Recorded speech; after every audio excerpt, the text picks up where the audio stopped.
아이고, 눈물을 흘리면 안 되는데 왜 그랬어? 시험 잘 봐야지. 어? 또 다른 친구들은 4학년 이 중간고사를 잘 즐겼는지 모르겠습니다. 또 시험이 인생의 전부는 아니니까 또 그러려니 하고 나서 해야지 어떻게 하겠어요. 자, 오늘은 제가 최근 그 KT 건 가지고 먼저 이야기하면서 수업을 진행하도록 하겠습니다.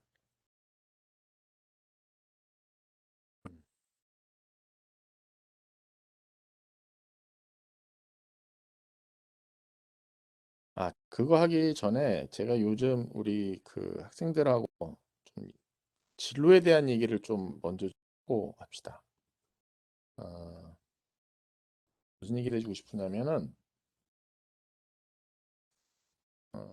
요런, 요즘 이제 커리어 패스 여러분 잡는 데 있어가지고, 무조건 대기업만 보지 말고, 중견, 중소기업하고, 약간 스타트업 회사, 또 한번 고민을 해보는 게 어떨까 하는 생각이 좀 있습니다. 제가 요즘 이렇게 보게 되면 이제 30대 후반에서 이제 40대에서 약간 그 부를 축적한 친구들, 약간 성공한 사람들에 대한 모델을 이렇게 보게 되면 대기업에서 나와가지고 커리어 패스 쌓은 다음에 나와서 이제 창업하는 사람들. 그래서 이렇게 성공 모델에 대한 것은 이미 이건 한 50대에 대한 모델인 것 같아요. 그래서 50대들은 이렇게 나와 있는데 40대들은 그런 사람이 별로 없는 것 같아요. 그래서 제가 이렇게 몇 명의 전부다는 못하는 거고 일부 사람들을 쭉 내가 트레이스를 좀 해봤더니만 이런 친구들이 보게 되면 대개 보면은 스타트업을 뭐 자기가 했던 친구랑 같이 했던 뭐 자의로 했던 타의로 했던지 간에 하다가 해서 성공한 사람들이 거의 대부분이지 대기업 있다가 나와서 창업해가지고 이렇게 성공하는 사람들에 대한 모델은 아직은 없는 것 같아요. 그래서 제가 여러분들 최근에 이 MZ 세대들의 큰 특징이 뭐게 되냐면 이렇게 조직 생활 잘 적응 못하는 것도 있지만은 자기에 대한 이 길을 그리는 측면에서 보게 되면 조금 그 뜻이 맞는 선후배들이랑 친구들이랑 하게 되면 뭐 너무 모르면 좀 그러니까 이미 스타트업에서 잘이라기보다도 고생하지만 무엇보다도 비전 있는 회사, 비전이 확실하게 있는 회사에 현재는 좀 어렵더라도 여기서 같이 뭔가를 해보는 게 어떨까 하는 생각을 갖고 있어요. 그래서 여러분이 어, 눈높이를 조금 꼭 대기업만 혹은 뭐 중소 중견기업만 바로 볼 게 아니라 이제 시작하는 기업 뭐 만들어져 가지고 한 2년 정도, 3년 된 기업 뭐 이런 기업들도 한번 찾아보면서 내 꿈을 펼칠 수 있는 데가 있는지 좀 찾아보면서 거기 가가지고 조금 잘해보는 게 어떨까. 그리고 뭐 그러고 난 다음에 커리어 쌓아가지고 뭐 원하는 기업 다른 기업으로 가도 좋고 아니면 커리어 가지고 나서 자기가 또 다른 일을 시작해 또 좋을 것 같고. 음? 그래서 여러분들이 조금 이렇게 도전적인 것을 필요로 하는 시대가 아닌가는 생각이 좀 들어요. 지금 우리나라뿐만 아니라 전 세계적으로 뭐 기업들이 그리 쉽진 않지만 앞으로 나오는 그 새로운 그 성공한 비즈니스 모델들을 이렇게 보게 되면은 대부분이 이제 40대에 물론 그런 사람도 있죠. 아버지 뭐 할아버지가 창업하는 회사를 이어받아서 성공하는 사람들 뭐 구강모 회장이라든가 뭐 이재용 회장이라든가 그런 사람들이 있지만 그거는 좀 별다른 사람들이고 우리하고는 좀 다른 세상이니까 그건 빼고 그냥 대학 졸업해가지고 사회에 나와가지고 뭔가 하는 친구를 보게 되면 최근에 이제 40대 이렇게 성공한 사람들 보면 대개 IT 쪽 관련해가지고 우리 쪽이죠. 우리 쪽 관련해가지고 기업에 대한 거를 경험해 보지 않고 하는 친구들, 이 되게 있지 않았나라고 생각이 들고요. 우리 출신에서는 박용옥이라고, 박영옥이라고 이제 블러그 칵테일이라는 회사를 하다가 블러그 칵테일인가? 블러그 칵테일 좀 이상하다. 블럭인데 블록이 아니라 블럭 칵테일이라는 회사에다가 지금은 다모아인가? 뭐 자동차 플랫폼 다모아라는 회사를 하고 있는 친구가 있고 이 친구 우리 전통가 나온 친구입니다. 뭐 이렇게 딱 드러나진 않을 수 있을지 모르겠는데 이 친구가 있고 그 다음에 또 한 친구 갑자기 이름이 생각이 안 나는데 어, 박영옥이랑 같이 비즈니스 하는 친구 또 하나 있어요. 그 친구들도 보게 되면 회사를 참 재밌게 운영을 하고 있고 거기 같이 하는 친구들이 다 고나이 또래의 친구들인데 이 친구들이 보게 되면 회사 취업하지 않고 그냥 바로 자기네들이 창업한 친구였었고요. 박용욱이라는 친구는 이 친구는 학교 다니면서 창업을 실행했었던 친구예요.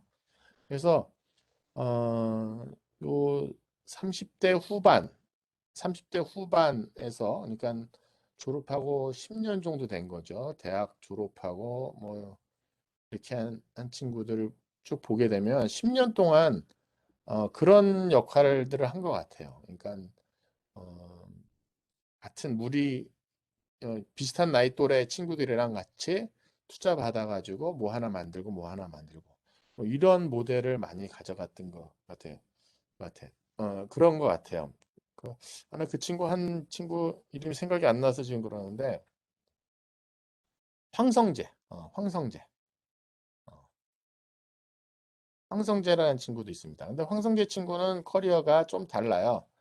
우리 학교 나와서 이제 카이스트에서 석박사를 했고, 그 다음에 아이디어가 많고 특허를 상품화하는 친구예요. 근데 이 친구도 그렇게 기업을 간 적은 없습니다. 그래서 이런 친구들이 지금 나이가 아마 30대 후반 뭐 이럴 겁니다. 근데 이 친구들이 이렇게 보게 되면 지금도 재밌게 새로운 일을 하고 또 쉬었다가 내가 보니까 뭐 한 2, 3개월 또 쉬는 것 같기도 하고 어떤 때는 1년 정도 쉬는 것 같기도 하고 또 갑자기 또 새로운 일하고 뭐 재밌게 살더라고요. 그래서 여러분들도 좀 이제 그런 롤 모델을 좀 생각하고 나서 일을 하는 게 어떨까라는 생각이 듭니다. 황성재 한번 찾아보세요. 이 친구 뭐 광운대학교 들어올 때 자기 꽁치로 들어왔다 얘기합니다. 뭐 성적이 별로 좋지 않고 뭐 그런 성적표도 뭐 공개하고 막 그랬었어요. 고등학교 성적표도 공개하고 막 그런 친구입니다. 자, 어쨌든 뭐 이런 얘기를 제가 해드리고 싶고 그 다음에 며칠 전에 이제 KT의 그 네트워크가 조금 문제가 있었습니다. 그래서 항상 그렇게 나오면은 이제 북측 디도스 공격에 대한 얘기가 제일 첫 번째 나오고, 근데 결과적으로는 이제 설정의 오류였다에 대한 얘기로 이제 결론이 지어졌죠. 갖고 디도스에 대한 공격 핵이 나오면 항상 이제 우리 북측에서 뭐 공격했다라는 얘기를 하고, 제가 지금은 좀 얘기 지났습니다만 그때만 하더라도 북측 교육을 그런 거를 해서 뭐 했느니 뭐 이런 얘기를 많이 하는데 어, 옛날에 제가 교육할 때만 하더라도 그렇게 네트워크를 잘 몰랐던 집단이었었어요. 그쪽은요. 근데 그 이후로는 뭐 네트워크 이제 잘 하니까 디더스 공격에 대한 얘기 나오면 북측에 대한 얘기 나오는데 여러분이 디도스에 대한 거를 어떤 건지 좀 알고 계시나요? 아는 친구도 있을지 모르겠지만 잘 모르는 친구를 위해서 제가 좀 설명을 좀 드리겠습니다. 이 사이버 시큐리티에 대한 얘기가 큰 이슈예요, 우리가. 그 중에 가장 대표적인 걸 나오면 뭐 어, 어, 바이러스 심는다든가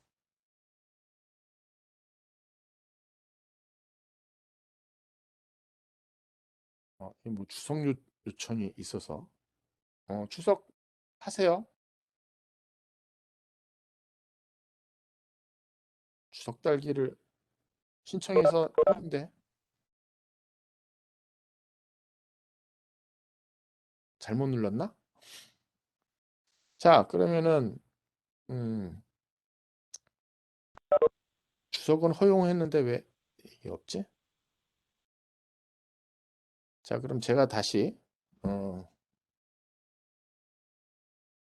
이거를 내가 다시 가져오도록 하겠습니다. 아마 어느 친구가 잘못 누른 것 같아요.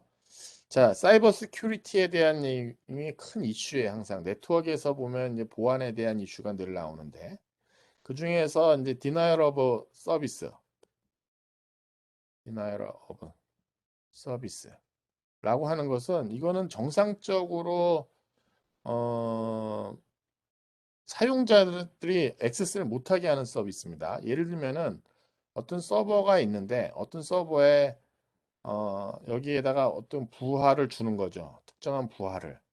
그래서 정상적으로 누가 여기 서비스를 받고자 하는 유저가 있는데 여기 있는 부하 때문에 내가 서비스를 못 받는 게 denial of service입니다. 그래서 도스라고 하죠. 도스. 그래서 이게 어떤 케이스냐면은 이 서비스에 대한 서버 용량이 있는데 이 서버 용량이 서비스할 수 있는 거에 뭐 큰 부하를 주는 겁니다. 예를 들어서 여기다가 영상에 대한 거를 업로드를 크게 한다든가 업로드를 한다든가 혹은 무슨 얘가 바틀렉 같은 거를 걸릴 수 있도록 어딘가에 서비스에 빠질 수 있도록 뭔가 액션을 해가지고 정상적으로 여기다가 이 서버가 부하를 걸리게 하는 게 이제 어떤 사람이 이걸 하는 거죠. 공격을 하는 거죠. 공격을 하는데 그럼 정상적으로 여기 서비스를 받으려고 하는 사람이 모든 여기 서버의 리소스가 이 부하에 다 걸려 있으면 여기 정상적으로 들어오려고 하는 사람이 이 서비스를 못 받는 거죠. 그래서 서비스 디나이얼입니다. 그래서 도스 공격을 하는데 이렇게 되면은 어떻게 되겠습니까? 이 서버 관리자가 이걸 딱 이 사항을 보고 나서 로그 파일을 뒤져가지고 보니까 여기구나. 어떤 사이트구나. 누가 하고 있구나라는 걸 알고 나서 이 차단을 해버리면은 큰 문제가 없을 거예요. 근데 이것을 어떻게 하냐면 디스트리뷰트 하는 겁니다. 디스트리뷰티드. 디다스예요. 디다스는 뭐냐면 이렇게 여기에 대한 위치가 드러나지 않도록 누구 해커가 혹은 뭐 어떤 어택터가 얘가 자기 위치를 드러나지 않도록 여기저기다가 어떤 좀비 PC를 에다 프로그램을 내가 심어 놓는 거죠. 그리고 얘네들이 일정 시간이 됐을 때 특정 서버에 대한 것을 이제 부하를 이제 걸게 하는 겁니다. 얘네들이 전부 다 이제 공격을 하는 거죠. 공격을. 그렇게 되면 어떻게 되겠습니까? 여기 있는 시스템이 이걸 정상적으로 동작을 못 할 거야. 그러면 이제 정상적으로 사용자가 들어오는 거에 대한 것을 이 서버에 못 들어오게 하는 거죠. 그렇게 되면 여기 있는 관리자가 혹은 우리 지능망 수사대라든가 이런 쪽에서 이 시스템의 로그 파일을 보고 나서 여기를 가서 보게 되면은 여기 어느 지역에 그냥 PC방의 일반 PC인데 거기가 그 PC가 여기 사용자 쓰는 거 무관하게 계속해서 이 시스템을 공격하고 있는 거죠. 그래서 디더스 공격에 대한 걸 하는 걸 보게 되면 아주 일정 시간을 잡아놓거나 이 시스템을 이제 공격하는 그런 형태에 대한 것이 되겠습니다. 그래서 KT 통신망 자체가 뭐 디다스 공격에 대한 가능성이 있다 해서 뉴스가 나왔고 했는데 이 디다스에 대한 걸 하게 되면 여기 트래픽 패턴을 보면은 이게 디다스인지를 알 수가 있어요. 근데 찾아보니까 그런 공격은 아니었고 그 다음에 이걸 하는 서버에 대한 것이 없다 보니까 디다스에 대한 공격을 아니라는 걸 알게 된 거죠. 그러면 이제 설정 오류가 된 거예요. 설정 오류. 이 설정 오류라고 하는 게 정말 무서운 게 우리 네트워크에 대한 걸 쭉 보게 되면 지금 어떻게 5G망이든 LTE망이든 KT의 코어망이 문제가 됐던 거 아닙니까? 그러면 이제 네트워크에 대한 걸 보게 되면 KT도 있고 그다음에 우리가 SKT도 있고 그다음에 LG U 플러스도 있고 이 자체 네트워크들이 있고요. 이 자체망이 사실 이제 어떤 백본망이 있습니다. 여기 백본망이 있습니다. 제일 무서운 건 이 백본망의 라우팅 테이블이 흩어지는 게 제일 큰 문제죠. 근데 그거에 대한 여기 있는 라우팅 테이블이 만약에 바뀌게 되면 얘가 잘못된 라우팅 정보를 뿌려버리면 어떻게 되겠습니까? 그러면 우리나라 망이 다 죽습니다. 그래서 이 코어망의 이 백본에 대한 이 보안이라는 게 제일 중요하죠. 그런데 KT 자체망이라고 하는 거 보게 돼도 KT도 보게 되면 우리나라가 우리나라 이렇게 네모난데 뭐 서울시, 대전, 광주, 뭐 대구, 부산, 뭐 그다음에 강원권은 약간 뭐 대구에서 간다고 보고 이런 네트워크의 코어 네트워크를 다 갖고 있습니다. 그래서 이런 네트워크에 대한 걸 가지고 나서 어, 어, 봤을 때 여기 있는 라우터들에 대한 정보가 뭐 하나 잘못되게 되면 그 여기 네트워크도 어떻게 돼 있냐면 이제 백본 네트워크가 있고 이게 백본 전국망이 있고 그 다음에 여기에 보면은 디스트리뷰티드 하는 네트워크 있고 디스트리뷰티드 하는 네트워크 있고 그 다음에 이 밑에 이제 액세스 네트워크에 대한 것이 있습니다. 그러면 KT 자체망에서 네트워크에 대한 정보와 라우팅에 대한 정보가 이 백본에서 뭔가 하나 설정이 잘못됐다면은 이 밑으로 이게 뭐 분산돼 갖고 밑으로 이제 정보를 세팅에 대한 정보가 내려가거나 혹은 뭔가 잘못돼 가지고 이쪽 백본에서 뭔가 흩어졌다든가 그렇게 되면은 이 밑에 액세스들은 접근을 할 수가 없어요, 네트워크를. 근데 아마 이번에 어디가 문제가 됐는지 모르겠으나 KT 자체망의 어느 장치에 대한 설정이 잘못되면서 그거에 대한 정보가 아마 그 디스트리뷰션 되어 가지고 잘못되지 않았나 하는 생각이 들고요. 만약에 그렇게 됐을 때는 이거를 복구하는 방법은 이게 항상 우리 네트워크 정보, 라우팅 정보라고 하는 것이 그 운영자가 보게 되면 매뉴얼리 컨피규레이션 하는 것이 있고 그 다음에 다이나믹하게 그 다음에 오토매틱이라는 말 쓸게요. 라우팅 테이블이라고 하는 것이 이렇게 두 가지로 내려가죠 보통. 근데 백본 쪽은 매뉴얼하게 딱 설정해서 되게 건드리지 않는 것이 일반적이고 아래쪽에 이제 오토매틱하게 올라오기도 하고 물론 백본 쪽도 오토매틱하게 합니다. 그래서 여러분 라우팅 보게 되면 어, 그 보도 게이트라는 게 있죠. 보도 게이트웨이. 그래서 이 보도 게이트웨이 그러니까를 중심으로 해서 내부적인 인테리어 한 라우팅이 있고요. 여기 밖에 대한 익스테리어 하는 것이 있어요. 근데 요 보도 게이트웨이에서 이제 보도 게이트웨이 프로토콜이라는 BGP 프로토콜 통해서 이제 외부랑 커뮤니케이션 할 때는 내부망에 대한 정보는 픽스잖아요. 그러니까 우리 내부에 대한 건 어떻다라고 해서 이렇게 외부에 대한 것을 이제 라우팅을 좀 바꿔주는 그래서 내부망에 대한 거하고 외부망 이렇게 대한 거 하듯이 요거에 대한 것이 어디까지가 매뉴얼리 설정이고 어디가 오토매틱에 대한 것도 여기서 구분할 수가 있어요. 좌우지간 네트워크에 대한 정보에 대한 게 뭐 익스테리어 게이트웨이 프로토콜, 인테리어 게이트웨이 프로토콜이라는 이름으로 해가지고 많이 이제 있고 뭐 대표적인 인테리어인 뭐 OSPF라든가 RIP라든가 올해 이런 라우팅 프로토콜로 오토매틱하게 내부적으로 바뀌는 것이 있습니다. 근데 어떠한든지 간에 이 안에 네트워크 세팅이 잘못되면 이걸 하는 방법이 없어요. 하나하나씩 끊어갖고 확인하는 수밖에 없어요. 여기 끊고 여기 끊고 여기 끊고 뭐 여기 끊고 그러면서 복구하는 수밖에 없습니다. 그렇지 않으면 전체 그냥 리셋하던가 그래갖고 라우팅 프로토콜에 의해서 다시 컨피규레이션 하게 해준다든가 그런 방법밖에 없습니다. 근데 다행스럽게 뭐 40분 정도 시스템이 어, 동작 안 하는 걸로 나오고 있죠. 1시간인가 뭐 이렇게 나오는데 근데 그 시간대가 불행히도 이게 만약에 밤 시간대 뭐 새벽 2시부터 뭐 4시 사이였다라고 하면은 큰 문제가 없는데 문제는 이게 11시부터 뭐 1시인가?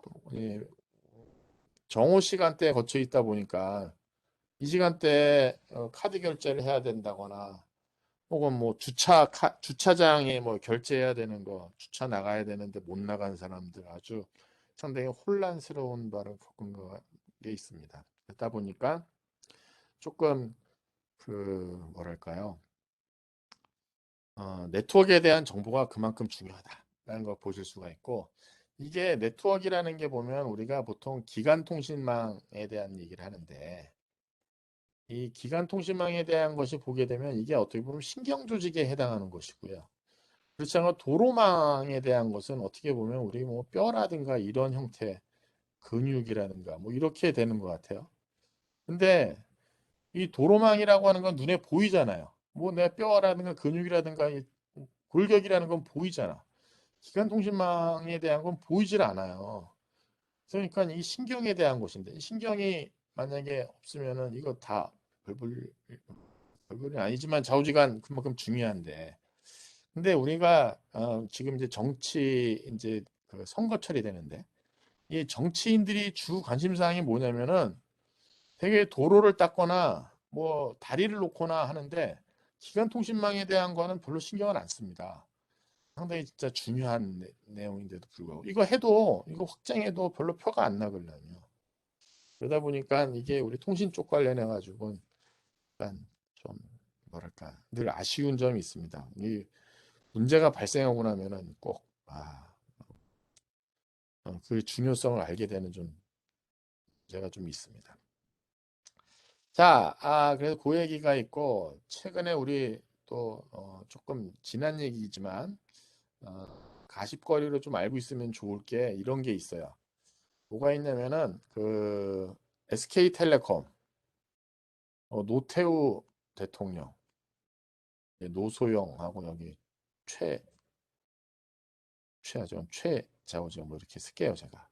여기는 또 뭐를 이렇게 쓰는지 모르겠는데 뭐 RH로 이거에 대한 얘기를 제가 잠시 해드리면, 옛날에 우리가 KT라고 하는 것이 그 국영으로만 운영할 때 1980년대 이야기입니다. 1990년 80년대 이야기입니다. 이게 1세대 이동통신망을 열심히 하고 있을 때 우리가 2세대 이동통신망으로 에 대한 거를 우리가 그 CDMA로 갔습니다. 근데 전 세계가 2G에 대한 거를 TDMA로 갔습니다. TDMA하고 GSM하고. 근데 GSM도 TDM 방식이에요. TDMA라고 쓰면 이렇게 나눠 쓰면 방식으로는 이게 전부 다 TDMA 방식인데, 유럽은 GSM이라는 방식으로 갔고 미국은 TDMA 방식으로 갔고 저 한국은 이제 CDMA라는 거를 이제 가져갑니다. 물론 미국의 NC 스탠다드를 또 하지만 퀄컴에 의해서 좌지우지되는 그런 기술이었어요. 우리나라가 이제 1세대 이동통신망의 기술이 011이라고 하는 서비스가 KT가 하고 있었고, 여기에 하는 것이 이제 모토롤라라고 하는 데서, 모토롤라에서 우리가 기술 이전을 받아가지고 운영을 하고 있었는데, 2세대 이동통신망이라든가 기술 이전에 대한 약속이라든가 이런 것이 있는데 이게 잘 안 되고, 우리나라는 이제 CDMA라는 거 하면서 여기 서비스로 017이라는 데가 나옵니다. 017. 이 서비스 막 런칭할 때 이제 민간 기업을 딱 만들었는데, 이 통신 사업자 선정받은 데가 맨 처음에 실은 SK텔레콤이었어요. SK텔레콤. 근데 그 당시에 노태우 대통령과 그 당시 최창현 회장님인가 내가 잘 기억은 안 나는데 좌우지간 지금 더 선대겠죠. 이 양반하고 이게 사돈 관계가 됐습니다. 지금의 이제 노소영하고 그 최 회장님하고 좌우지간 그래서 사돈 관계가 된 거예요. 그러니까 언론에서 난리가 났습니다. 언론에서 야 이거는 특혜다. 이거 특혜 안 돼. 막 해가고 난리가 나서 결국은 SKT가 통신 사업자를 반납을 했습니다. 반납을 하고 난 다음에 이제 신세계라고 하는 이동통신사가 나오고 여기 몇 개가 컨소시엄으로 해서 이걸 가져갔어요. 그러고 난 다음에 이게 이제 뭐가 있냐면 그 당시 이제 정경련이라는 데 가서 이제 이런 게 나왔습니다. 나중에 이 KT 1세대 원지에 대한 것을 민영화할 때, 이걸 민영화할 때, 우선 사업자로서 SKT를 준다가 된 거예요. 사실 이거는 시대적으로 보게 되면은 좀 기다리고 난 다음에 더 큰 거를 받은 겁니다. 이게 신세계라고 하는 데는 새롭게 다 깔아야 되는 거야.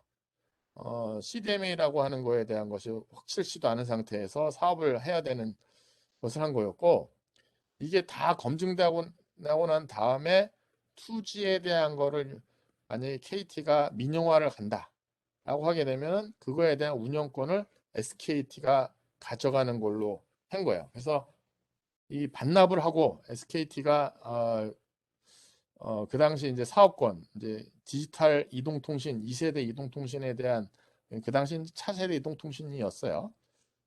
그거에 대한 그 사업을 반납을 하고 자기가 받았지만 이런 여기에 사동관계에 대한 거를 비난을 받고 나서 반납을 하고 그 다음에 011에 대한 것을 민영화할 때 그거에 대한 걸 SKT가 받는다는 것을 여기서 정경련에서 요거 사업 반납하는 조건으로 그걸 발표를 하게 됩니다. 이제 그렇게 됨으로써 사실 신세계 입장에서는 훨씬 더 큰 거를 받은 거예요. 신세계는 그 전까지는 뭐 큰 회사는 아니었는데 어쨌든 이걸 통해서 성경이었죠. 그 당시 성경이라는 이름을 있었는데 그래서 더 큰 거를 받게 됩니다. 그래서 사실 017은 전부 다 깔고 검증도 되지 않은 기술을 검증하는 데 시간을 많이 거뒀지만 저게 어느 정도 되고 난 다음에는 011 원래 갖고 있는 아날로그 주파수에 대한 그 주파수에 대한 거에서 디지털로 변환을 하는 거를 하게 됩니다. 그래서 011이라고 하는 것이 언제부턴가 자연스럽게 그 1세대 이동통신의 아날로그 방식과 2G에 대한 거를 이제 같이 서비스하는 형태로 이제 바뀌게 된 겁니다. 그다음에 이제 KT는 그 이후에 뭐가 나오냐면 PCS 사업이라는 걸 나오면서 야, 저기 KT 그때 사업 반납한 게 좀 미안하다고 하니까 너희 하나 더 새롭게 해. 그래서 KTF라고 해서 016 서비스를 주게 되고요. 대기업군에서 경쟁을 해가지고 받는 게 이제 LG텔레콤에서 019를 받고요. 중소기업군에서 이제 한솔텔레콤이라는 어, 데가 나옵니다. 그래서 한솔이에요. 한솔. 그래서 이게 이제 018. 그래서 우리나라의 PCS 사업소 여기 이제 1.8GHz 주파수 대역 가지고 나서 하는 CDMA 방식 기술하고 그 다음에 SKT하고 신세계 이동실 011하고 017 여기 주파수 대역은 이제 800메가 주파수 대역을 쓰는 CDMA 기술을 가지고 쓰는 그래서 우리나라 같은 조그만한 땅덩어리에 사실 뭐 5개 통신 사업자가 있을 만한 이유가 없었죠. 근데 그 당시는 CDMA 기술로 2세대 이동통신망 서비스하고 1.8기가 CDMA PCS는 조금 다른 거라고 봤지만 실은 사용자 입장에선 똑같은 서비스예요. 음성하고 데이터 쓰는 서비스 측면에서 바뀐 거고 그 PCS 나온 게 이제 개인 통신이다 보니 그전에는 뭐 집에서 뭐 아버지만 휴대폰 딱 들고 다녔는데 PCS 나오면서부터 아빠, 엄마, 아들, 딸 전부 다 이동통신을 이제 쓰는 그런 시대가 된 거라고 보시면 되겠습니다. 자, 오늘은 제가 최근에 나온 뉴스 가지고 나서 좀 설명을 해서 다른 기사를 제가 따로 찾지는 않았고요. 최근에 뭐 노태우 대통령 돌아가신 거며 그다음에 KT가 뭐 디다스 공격을 받았다가 세팅 잘못했다는 얘기 나오는 그걸 가지고 나서 설명을 해드렸습니다. 자, 그거고요. 시험제 잘 보셨으면서 시험 보시면서 여러분들이 아마 어, 제가 이렇게 여러분 학습 공부한 걸 쭉 보는데 그렇게 어, 공부 많이 안 한 친구들도 있더라고요. 그래서 이번 주에 그냥 공부하시면 돼요. 그래서 지난주에 한 게 이제 저희가 한 게 이제 캐리어 애그리게이션에 대한 거를 기사를 갖고 나서 했었던 내용이고요. 그 다음에 라이센스 대역뿐만 아니라 언라이센스 대역에 대한 거 갖고 나서도 볼 수 있다. 그래서 이건 뭐 와이파이입니다. 그래서 여러분 와이파이도 제가 어디 때 또 한번 강의하겠습니다. 와이파이도 이제 보게 되면 뭐 와이파이 뭐 5세대, 6세대 뭐 이렇게 해가지고 데이터 레이트가 상당히 높아지는 게 있습니다. 근데 여러분 알다시피 YP는 뭐 10mW 출력와트에 2.4기가, 5.8기가 이렇게 쓰는 것이고요. 그 다음에 요 주파수에 대한 것이 아마 더 올라갈 거예요. 이제 이것도 다 쓰면 여기서 이제 데이터 많이 쓰면 더 올라갈 거이고 5GHz가 여러분 아마 써보시면 알겠지만 5GHz가 쓰는 대역폭이 훨씬 넓기 때문에 데이터 스피드가 훨씬 높습니다. 그 다음에 2.4기가는 와이파이뿐만 아니라 블루투스, 그 다음에 마이크로 오븐, 뭐 직비, 뭐 이것저것 다 거기서 쓰고 있어가지고 사실 그 정도 혼잡한 대역에서 겨우겨우 쓰고 있는 거라고 보시면 되겠어요. 근데 이제 2.4기가가 오래되다 보니까 좀 안정적으로 쓰는 거죠. 그래서 네트워크 여러분이 설계할 때 가끔 이제 그런 내용도 나와요. 그러니까 와이파이에 대한 것을 설계할 때 보면 2.4기가 하고 5GHz로 나눠 가지고 서비스에 대한 걸 2.4기가로 서비스하고 5기가에 대한 걸 이거는 스트리밍 쪽으로, 그러니까 브로드밴드 쪽으로, 그다음에 2.4기가는 약간 내로우밴드 쓰면서 안정적인 서비스로 좀 이런 거에 대한 네트워크 설계에 대한 내용도 나옵니다. 그래서 와이파이 자체만 갖고 나서도 상당히 여러 가지에 대한 내용이 많이 나오고요.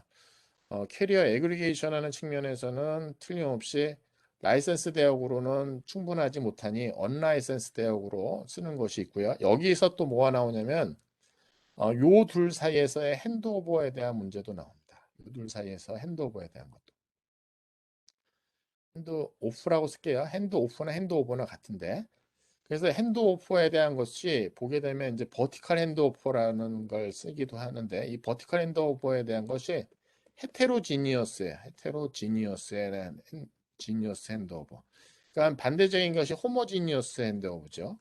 호모지니어스 핸드오버라고 하게 되면 이건 뭐냐면 특성이 비슷한 놈, 라이센스에서 라이센스 대역으로 넘어가는 거에 대한 핸드오버고 헤테로지니어스는 이게 성질이 다른 거니까 하나는 라이센스 대역인데 하나는 언라이센스 대역으로 서비스 넘어가는 서비스. 뭐 이런 거에 대한 걸 보시면 돼요.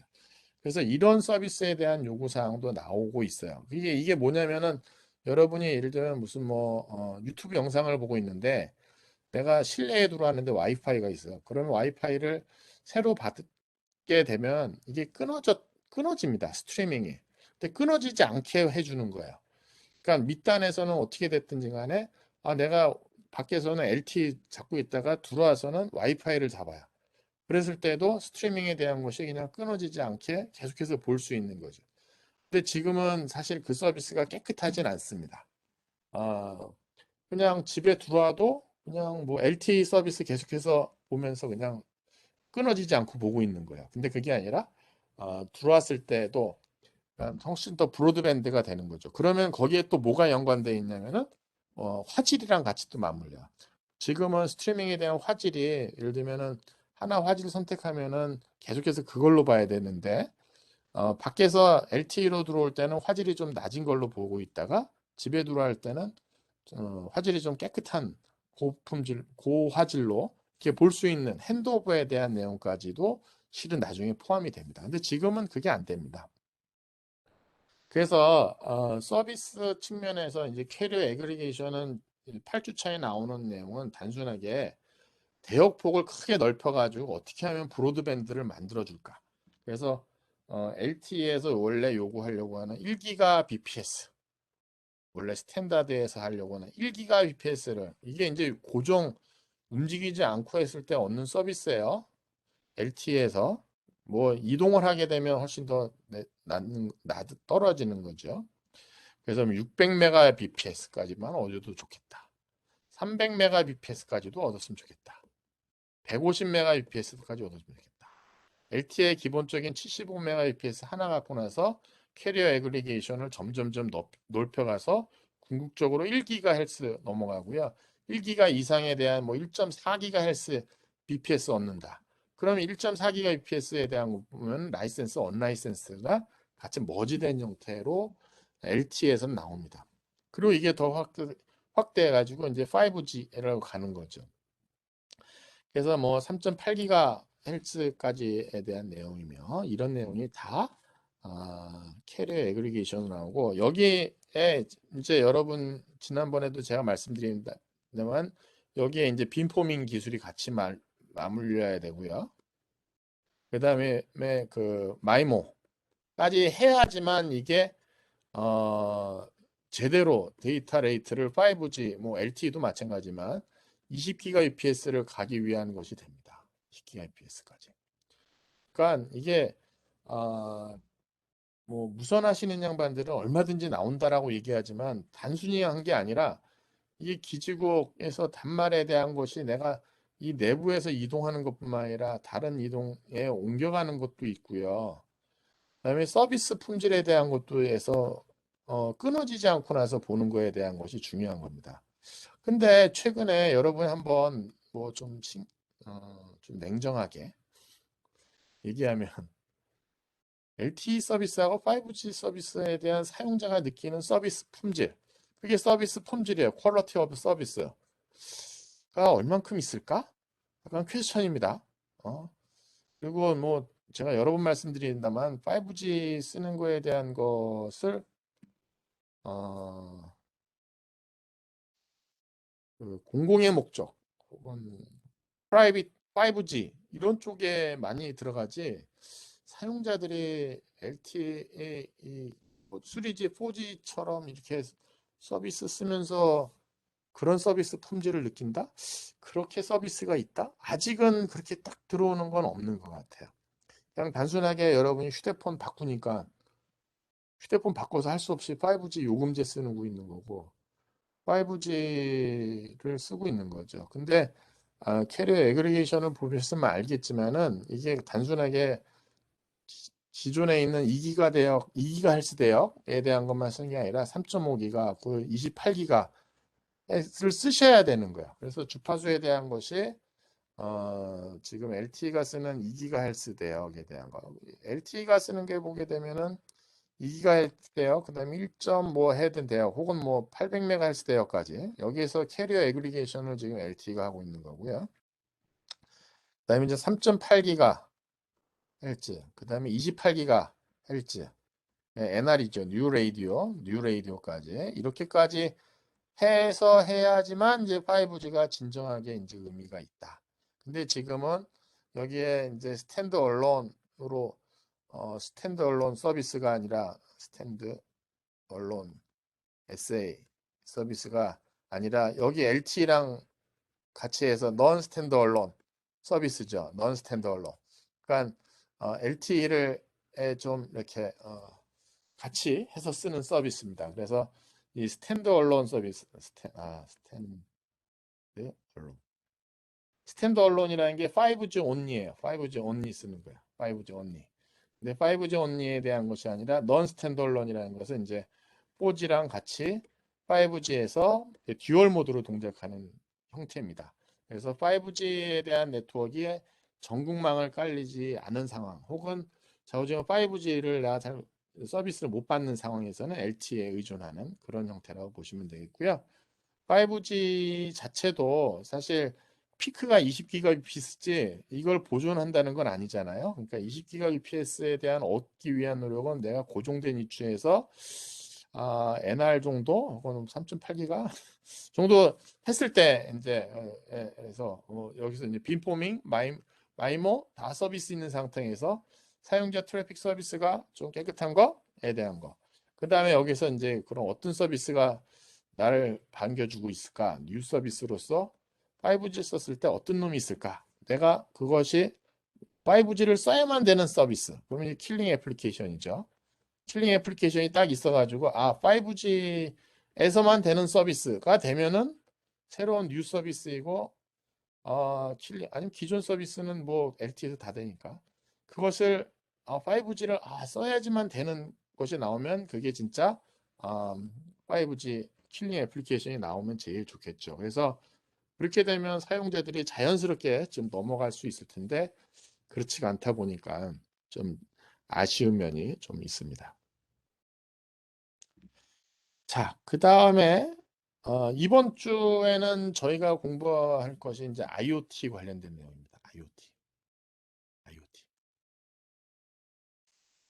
이게 인터넷 오브 띵스라고 하는 게에 대한 용어 나오기 전에 참 미국 사람들이 이름을 참 줘요. 잘 줘요. 그 전에 USN이라는 말이 있었어요. 유비쿼터스 센서 네트워크. USN, 유비쿼터스. 이 유비쿼터스라는 단어가 한때 많이 썼습니다. 단어에 대한 히스토리를 보게 되면 지금은 인텔리전트라는 키워드를 많이 씁니다. 인텔리전트. 그러니까 AI에서 인텔리전트라는 키워드를 쓰고 있고 뭐 스마트라는 것이 더 많이 쓰는구나. 스마트라는 걸 많이 써요. 스마트. 근데 그전에는 네트워크에 대해서 유비쿼터스라는 말을 많이 썼고요. 그전에는 인티그레이티드 된, 인티그레이트라는 단어를 많이 썼어요. 이게 용어가 늘 이게 변천이 많이 됩니다. 그래서 우리나라가 옛날에는 이코리아 정부라는 말을 썼다가 언젠가 유코리아라는 말을 쓴 적이 있어요. 요즘은 이제 스마트한 코리아인데 이 유코리아에다가 유비쿼터스예요. 여기저기 다 흩어져 있는 센서 네트워크. 그래서 USN, 이국 네트워크가 아니라 유비쿼터 센서 네트워크이네. 사실 이 용어에 제일 그 전에 나오는 것은 뭐가 있냐면 텔리매틱스.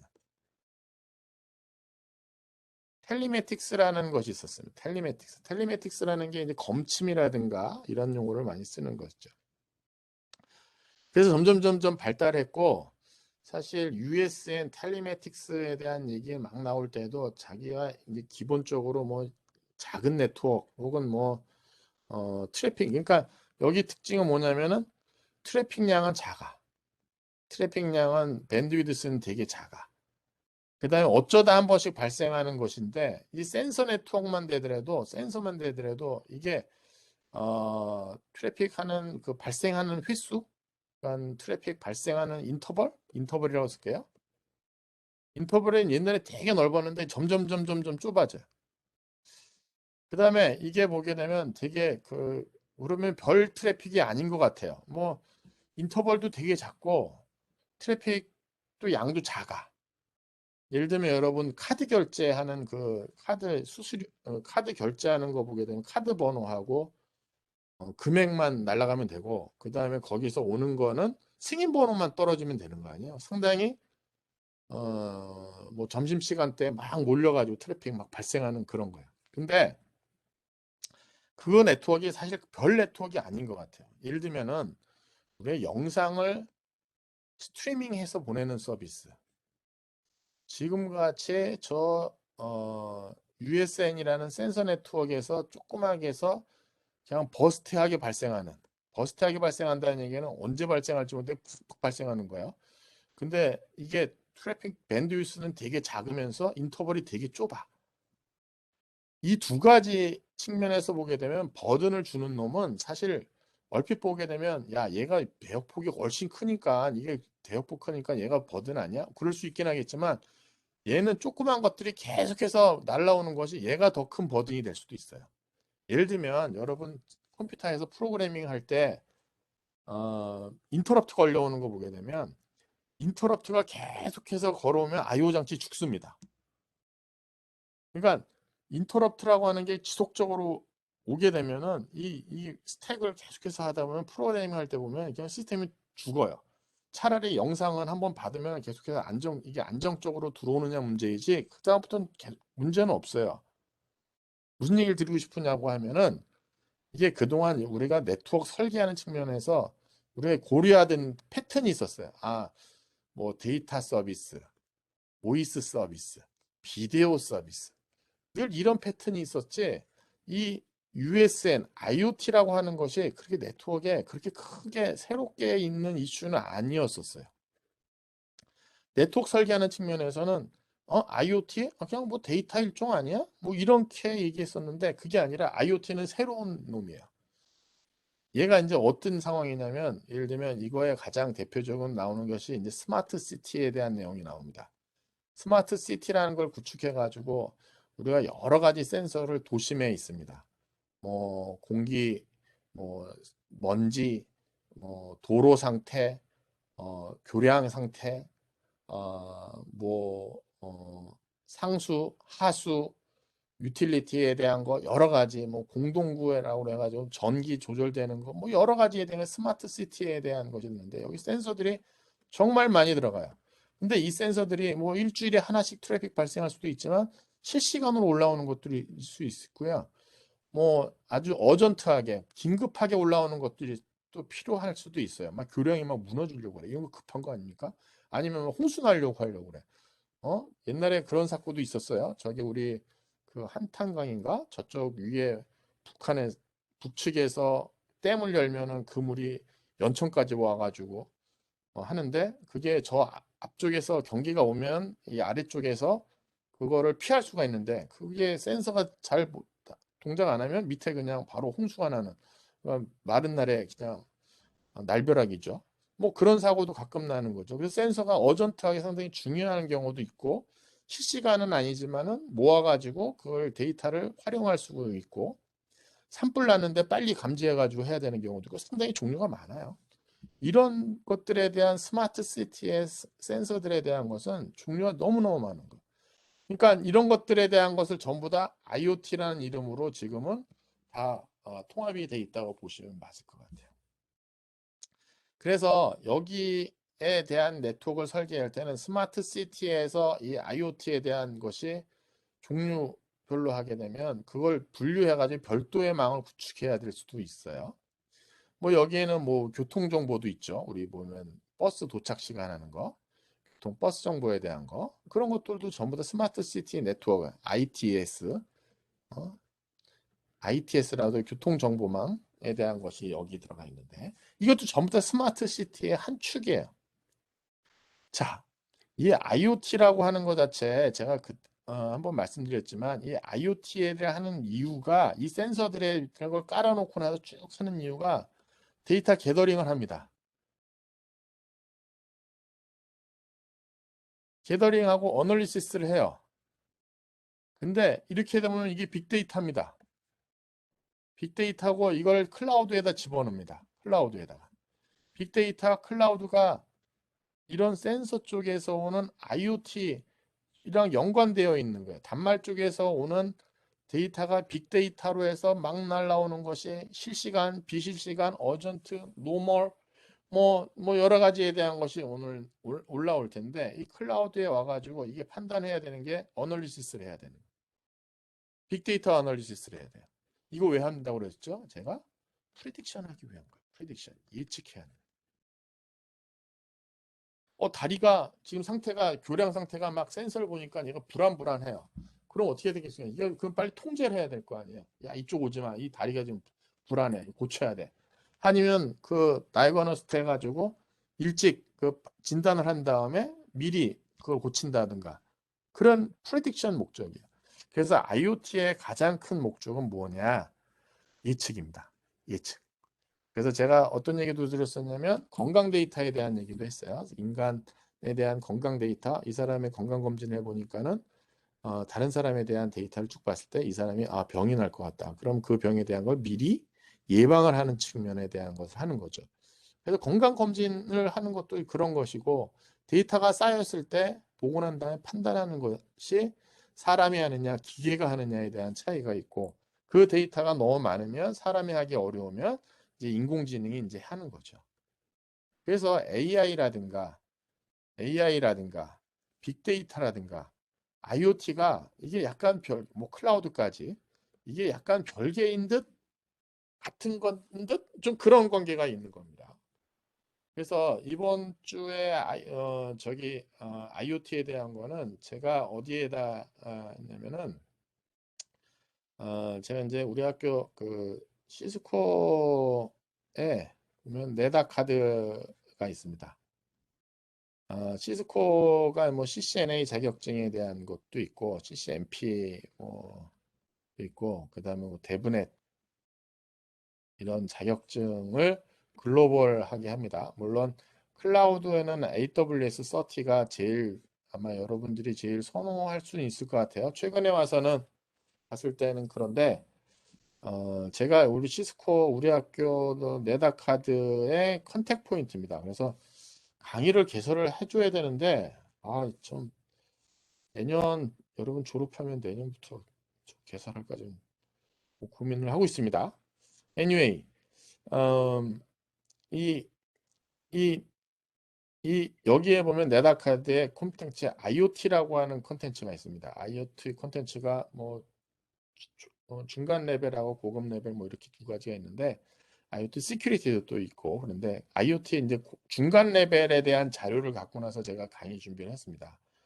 그래서 실은 강의 내용이 상당히 잘 되어 있는데 그거 강좌만 해더라도 한 2, 3주 강좌예요. 한 하루에 예를 들면 일주일에 3번, 3시간씩 한다고 했을 때 한 2, 3주의 정도의 강좌의 강의 내용을 제가 그냥 펑패트 푹 잘라가지고 그냥 중요한 거만 모아서 한 주를 그냥 집어넣은 그런 강좌가 되겠습니다. 그거 하려면 랩도 있고 뭐 시뮬레이션도 할 수 있고 몇 가지가 되게 많은데 그건 다 빼버리고 그냥 제가 한 겁니다. 그래서 혹시 개인적으로 여러분이 시스코 네다카드 관련해서 CCNA 공부하고 싶다 싶으면 저를 개인적으로 찾아오시면 제가 아이디 만들어 드리고 어떻게 하는지 내가 가르쳐 드릴 테니까 좀 그렇게 하시기 바라겠고요.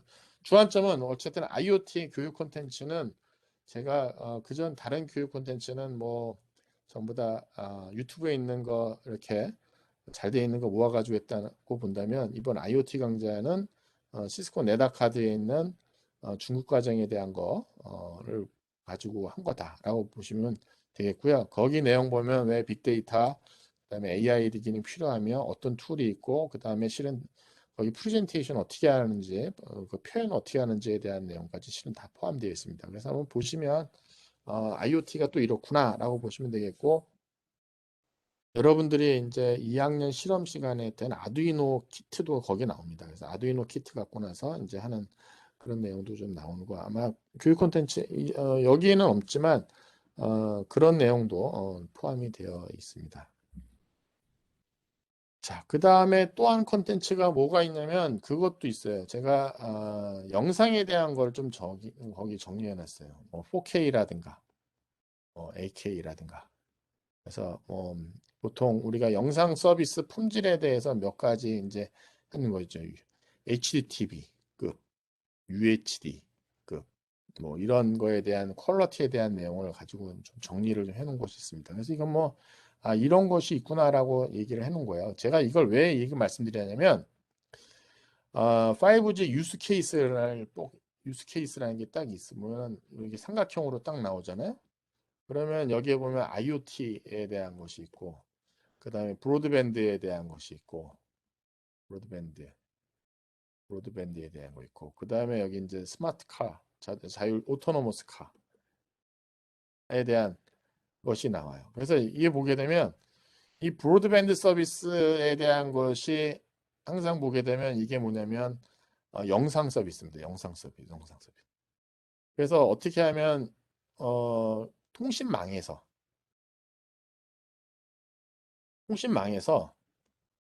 방송을 접목하느냐에 대한 내용에 대한 것이 나옵니다. 그래서 사실 통신하고 방송은 별개의 네트워크였어요. 통신하고 방송은 별개의 네트워크로 우리도 그렇잖아요. 우리 케이블 TV망 있었고 그다음에 지상파 방송국이 있었고 그다음에 통신망은 인터넷, 전화로 분류가 돼 있었잖아요. 우리가 보게 되면 뭐 TV 서비스, 그다음에 여기는 전화망, 그다음에 인터넷 이렇게 네트워크가 약간 별개로 이렇게 나눠져 있었는데 지금은 이게 다 하나로 통합되어 있는 거고 사실 여기에 이제 모바일이라고 하는 서비스가 나왔는데 이 모바일이 이제 주도를 쥐고 있는 거예요. 제일 늦게 나온 거잖아요. 이동통신망이 제일 늦게 나왔잖아요. 그렇잖아. 이건 이동통신망 1980년에 나왔고 전화는 1900년에 나왔고 인터넷은 1960년부터 시작했고 그다음에 모바일이 방송은 뭐 1930년, 40년부터 시작했고 모바일은 나온 지 되게 늦게 나온 것이 어떻게 보면 이걸 다 통합한 서비스입니다. 이게 다 통합한 거예요. 그러면 어떻게 보면 그동안은 이제 전화망, 인터넷망, TV망, 모바일망 서비스 사용자 입장에서 보게 되면 이게 다 별개로 이렇게 돼 있었는데 모바일 통신사 입장에서는 어떻게 하고 싶은 거냐면 이걸 다 하나로 우리 5G망에서 다 서비스가 돼. 이걸 하고 싶은 거예요. 그래서 5G망의 근간으로서 우리가 근간이야. 그래서 영상이라 저희 방송이라고 하는 것을 별도의 망이 아니라 5G망에서 흡수되는 거야. 라고 여기 유스 케이스에 나오면서 이 영상에 대한 서비스를 알으셔야 돼요. 근데 영상이 단순 영상뿐만 아니라 이게 영화 서비스도 좀 보셔야 돼요. 영화에 대한 그 화질에 대한 것이 있습니다. 그래서 영화에 대한 화질을 가고 TV에 대한 화질을 갖고 나서 이것이 같이 분류가 되면서 결국은 이것도 하나로 통합이 되는데 이것도 5G망에서 이제 서비스를 하겠다는 것이 큰 축이고요. 그다음 여기 이제 IoT가 이제 한 축이 있습니다. 이 IoT 한 축이 딱 있습니다. 유스 케이스는. 제가 그랬잖아요. 네트워크 측면에서 이 브로드밴드 하는 놈, 이 브로드밴드 서비스하고 이 IoT 서비스는 서비스 태생이 다른 놈이에요. 태생이 다른 거를 사실 네트워크 측면에서 보게 되면 별도로 망을 구축을 해야 돼. 그러면 IoT망은 영상망하고 별도로 망을 구성을 하는 게 맞아요. 그런데 5G망에서 이걸 서포트하겠다는 거예요.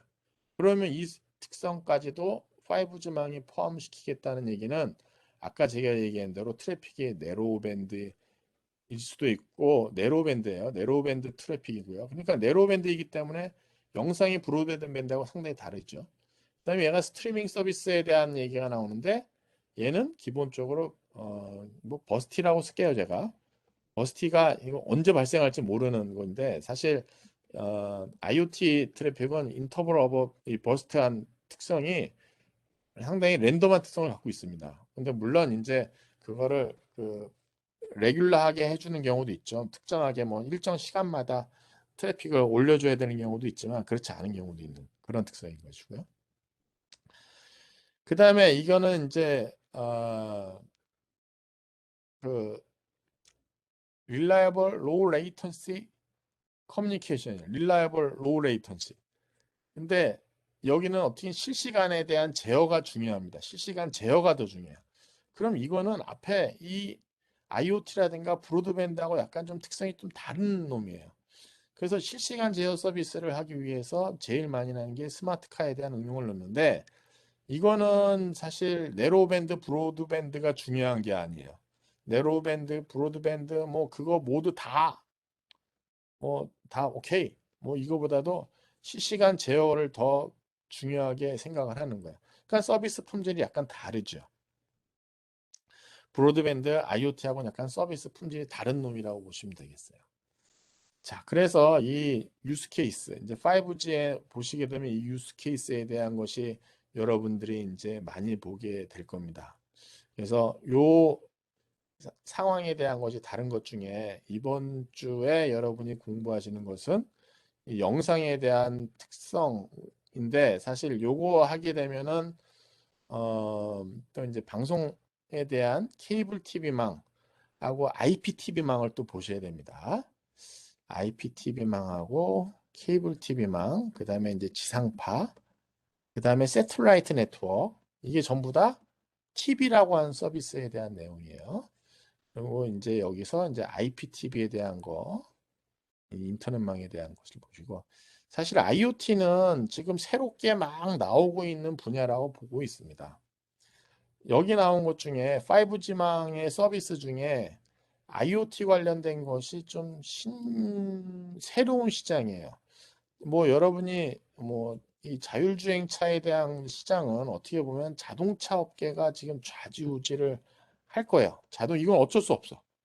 인프라를 이 플랫폼을 갖고 있는 쪽에서 이제 5G랑 같이 연관해서 하는 거고 브로드밴드도 어떻게 보면 통신사업자 방송 서비스로는데 이 IoT는 약간 새로운 뉴 비즈니스예요. 그래서 4차 산업에 대한 얘기를 우리가 늘 얘기할 때 우리 친구들이 새로 접근할 수 있는데 하고 나서 하면 다 IoT 얘기를 많이 합니다. 그런 IoT가 과연 어떻게 어디로 접목이 될 거냐는 기존 산업에 다 들어갈 것 같아요. 기존 산업에. 그래서 기존 산업에 가장 많이 하는데 이제 물류 쪽이랑 제가 저는 지금 얘기하는 돈 되는 이야기라는 겁니다. 여러분 취업 앞으로 이제 진로 혹은 내가 창업 진로에 대한 얘기를 할 때 4차 산업의 새로운 뉴 비즈니스 에리어가 IoT다. 라는 얘기를 하려고 하는 거예요. 그래서 물류 쪽. 그래서 별 얘기가 많습니다. 이거 보면 뭐 컨테이너 박스를 전부 다 IoT를 집어넣는 거, 재고 관리에 대한 거 IoT 집어넣는 거, 결국은 스마트 팩토리에 대한 것도 다 IoT예요. 그러면 이게 그 노동 집약적인 산업이 아니라 신규로서 IT가 접목되는 그런 산업이에요. 근데 사실 이것 가지고 아직 돈 버는 데는 없는 것 같아요. IoT에 대한 거 같이 하면 아까 얘기한 대로 여러분들이 할 때 빅데이터 어널리시스 툴도 좀 익혔으면 좋겠고요. 그 다음에 AI 기법에 대한 것도 좀 알고 있어야지만 되지. 아, 난 IoT만 한다. 그러면 그냥 단순하게 인베디드 시스템입니다. 기존에 하고 있던 인베디드 시스템이 딱 IoT이에요. 근데 이렇게 한정 짓지 마시고 여러분이 하실 때 나는 IoT 관련된 산업에 내가 하겠다라고 하면 빅데이터 어널리시스에 대한 것도 보시고 AI 관련된 것도 보시고 그러면 IoT 쪽에 관련돼 가지고 이제 서버랑 커뮤니케이션 하기 위한 것도 보셔야 되는 거예요. 클라우드에 대한 것도 같이 보셔야지. 아, 나는 그냥 IoT만 할 거야. 난 드론, 로봇 이렇게 조그만 것들에 대한 것만 할 거야. 그거는 별로 의미는 저는 없다고 봐요. 그러니까 스스로 이렇게 제한하지 마시고 물론 그것도 큰 거죠. 저는 로켓도 어떻게 보면은 로켓도 인베디드 시스템인 것 같은데 인공위성도 그렇고 근데 이제 너무 이제 비약인 거고 그래서 IoT에 대한 산업에 제가 그냥 물류 한 군데만 놓고 말씀드렸습니다만 드론도 어떻게 보면 하나의 뭐 결합된 거지 자율주행차하고 IoT랑 같이 결합되어 있는 거 실은 자율주행차도 IoT라고 분류하는 경우도 있어요. 그 미션 크리티컬 IoT라고 해서 미션에 대한 것이 좀 민감한 그런 그 IoT 장비로 자율주행차를 그렇게 집어넣는 경우도 있어요. 근데 좀 인베디드 시스템보다도 조금 더 많이 확대를 하는 게 좀 바람직하다라고 좀 말씀드리고 우리가 아무래도 이제 통신과니까 통신이랑 연관돼 가지고 여러분이 하기를 난 희망을 합니다. 그래서 그런 쪽으로 좀 발전하기를 공부하고 그쪽으로 여러분이 진로를 갖기를 제가 좀 희망을 합니다. 자, 오늘은 제가 준비한 게 여기까지가 전부 답니다. 오늘은 저희 오늘 학생들한테 요 내용까지는 얘기를 해줘야 되겠다라고 생각을 했고요. 음, 중간고사 끝났기 때문에 앞에도 말씀드렸다시피 그 캐리어 애그리게이션 못 보신 분들 혹은 그걸 좀 보시고 이번 주는 이제 IoT 관련되니까 여태까지 공부한 거는 약간 동떨어진 거라고 보시면 되겠습니다. 그다음에 영상에 대한 것도 여러분이 알고 있는 거일 수 있어요. 4K, 8K에 대한 내용이고 하니까는 그쪽을 보시면은 좋을 것 같아요. 자, 혹시 뭐 질문을 저한테 준 게 없어가지고 오늘은 이렇게 하고 제가 기말고사 일정도 공지를 했습니다. 기말고사는 15주차 첫 번째 시간이라 제가 그 공지사항 보시면 알겠지만은 15주차 목요일 날 그냥 그 12시부터 1시 반 사이에 특정 강의실 우리가 아마 예약 어, 원래 강의실 배정되어 있는 게 있을 겁니다. 그래서 그 강의실에서 시험 볼 거고요. 시험 문제는 여러 문제를 중에서 여러분이 선택해서 푸는 문제가 되겠습니다. 그래서 어, 음, 다 좀 공부를 하는데 제가 지난번에도 얘기했다시피 나는 이쪽을 진로하게 해서 넌 좀 이걸 좀 뎁스 있게 공부할래라고 하는 것을 좀 정하시면 그쪽을 좀 깊이 있게 난 공부하는 거를 내가 좀 권하는 편입니다. 아니면 뭐 5G만 관련해 갖고 이것저것 두루두루 보시는 것도 난 나쁘지 않다고 생각을 해요. 왜냐면 보셔서 알다시피 저희가 지금 다루는 게 피지컬 레이어서부터 저쪽 애플리케이션까지 다 다루는 것이고 이제 조금 보시면 알겠지만 5G망이 이제 클라우드 환경으로 들어옵니다. 그러면은 옛날에는 네트워크 자체가 어떻게 돼 있었냐면 이렇게 돼 있었죠. 야, 무슨 A 장치, A 장치, 뭐 B 장치, C 장치, 뭐 D 장치. 이렇게 장치 산업이었어요. 통신망에 이렇게 보면 통신망에서 HLR, MSS, 뭐 VLR, 게이트웨이 뭐 이런 장치로 해서 뭐 기지국도 있고 뭐 단말도 있고 뭐 이렇게 이런 거였는데 이렇게 이제 안 됩니다. 이렇게 안 되고 이제 그냥 어느 서버 딱 서버로 딱 돼 있어서 이제 이렇게 VMware처럼 이렇게 올라가요. 그래서 A 기능, B 기능, C 기능, D 기능이 그냥 하나의 서버에 올라가 있어요. 이 서버에 이렇게 APC도에서 VMware처럼 올라가 있어요. 그래서 뭐 상당히 조금 그동안 이렇게 봤던 것이 이렇게 바뀌다 보니까 이거에 대한 컨셉도 좀 아셔야만 되는 것입니다. 그래서 어, 조금 뭐 이 전체적인 내용을 한번 쭉 보는 것도 난 나쁘지 않다고 생각합니다. 그래서 제가 어, 최근에 이렇게 이제 교육 강의 자료를 안 만듭니다. 이전에도 잘 안 만들었지만은 학부생들 교육을 위해서 내가 교육 자료를 만든 적은 없어요. 근데 뭐 대학원이라든가 외부 교육 때 제가 자료를 많이 만들었었는데 요즘은 뭐 유튜브에 훨씬 뭐 좋은 영상들이 많고 좋은 교육 자료도 많고 그다음에 시스코의 자료를 보고 난 다음에 내가 더 이상 자료를 만들면 안 되겠구나 라는 그런 생각도 하고 있기 때문에 워낙 자료들이 잘 만들어져서 그것만 소개하고 잘 활용하는 것이 좋지 않을까 그런 생각을 합니다. 그래서 저희 교육하고 있는 것이 전부 다 유튜브에 다른 콘텐츠들을 제가 보면서 거기다 그걸 캡처해서 강의를 하고 있는 거라 거기 있는 원래 영상에 대한 걸 바로 공부하셔도 저는 좋을 것 같고요. 그다음에 뭐 이런 인터넷 나와 있는 자료들이 많으니까 그걸 내 걸로 소화하는 것이 중요합니다. 근데 그런 측면에서 보게 되면 이게 계속 곱씹어 봐야 돼요. 본 거를 다시 한번 보고 내가 말로 설명할 수 있기를 난 바랍니다. 여러분들이 이거 관련해 가지고는 진짜 쭉 설명을 할 수 있으셔야 됩니다. 설명을 할 수 있으면은 제대로 아는 것이고요. 뭐 하나 막히면은 그건 모르는 겁니다.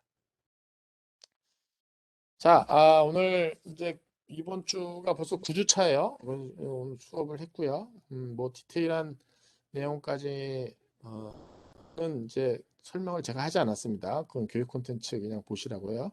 그래서 그 내용을 보시면서 공부를 하시기 바라겠습니다. 그리고 이번 주는 제가 보니까는 그, 제가 클래스에다 올릴 수 있는 게 4개까지밖에 못 올라가요.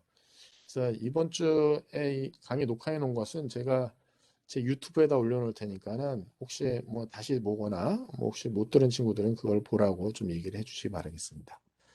자, 오늘 수업 여기까지 하고 또 비대면 실시간 수업은 다다음 주에 또 진행을 하도록 하겠습니다. 자, 오늘 수업 여기까지 하도록 하겠습니다.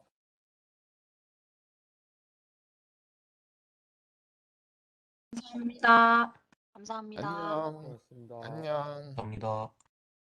열심히들 하세요.